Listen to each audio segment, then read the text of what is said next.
బెగురువంక 2012 ఇది ఒక comedy drama film. ఇది 2023లో రిలీజ్ అయింది. బెగురువంక ఒక మారుమూల గ్రామం. 2012 యుగాంతం గురించి ప్రతిరోజు టీవీలో న్యూస్ వస్తూ ఉండడంతో అదే నిజమని నమ్ముతారు ఆ ఊరి జనం.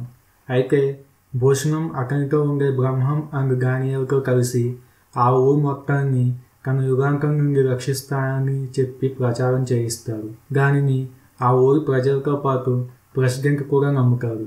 శివ సిటీలో ఉద్యోగానికి రిజైన్ చేసి ఊరికి వస్తాడు. శివ ప్రెసిడెంట్ కూతురు చిత్రని ప్రేమిస్తాడు. భూషణం తన కొడుకు కాశీరాజుని ప్రెసిడెంట్ కూతురికి పెళ్లి చేయాలని చూస్తాడు. ప్రెసిడెంట్కి శివ అంటే నచ్చదు కాబట్టి కాశీరాజుకి తన కూతుర్ని పెళ్లి చేయడానికి ఒప్పుకుంటాడు. డిసెంబర్ 21 దగ్గరికి వస్తూ ఉండగా భూషణం ఊరి అందరి దగ్గర నుంచి బంగారం కలెక్ట్ చేసి దేవుని విగ్రహం తయారు చేయించి అందరి ముందు నదిలో పాతిపెడతాడు. దాంతో యుగాంతం వాళ్ళ ఊరికి రాదని చెప్పి అందరినీ నమ్మిస్తారు. అయితే వాళ్ళంతా వెళ్ళిపోగానే భూషణం ఆ విగ్రహాన్ని మార్చేస్తాడు.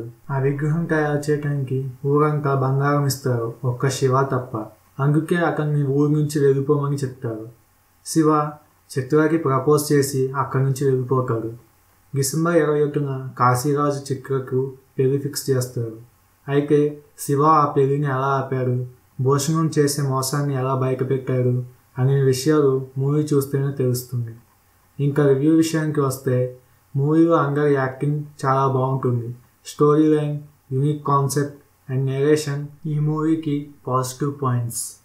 ఇంకా background score, comedy timings and locations కూడా పాజిటివ్ పాయింట్స్ కిందకు వస్తాయి. నెగిటివ్ పాయింట్స్ విషయానికి వస్తే ఫస్ట్ హాఫ్ కాస్త స్లోగా ఉంటుంది అండ్ మూవీలో కొన్ని సీన్స్ని ఏం జరుగుతాయి అనేది మనం ముందే ప్రిడిక్ట్ చేయగలం. ఓవరాల్గా వీకెండ్ ఫ్యామిలీతో ఎంజాయ్ చేయగలిగే మూవీ ఇది. దీనికి IMDb 6.8 రేటింగ్ ఉంది. దీనిని మీరు అమెజాన్ ప్రైమ్లో కూడా చూడొచ్చు.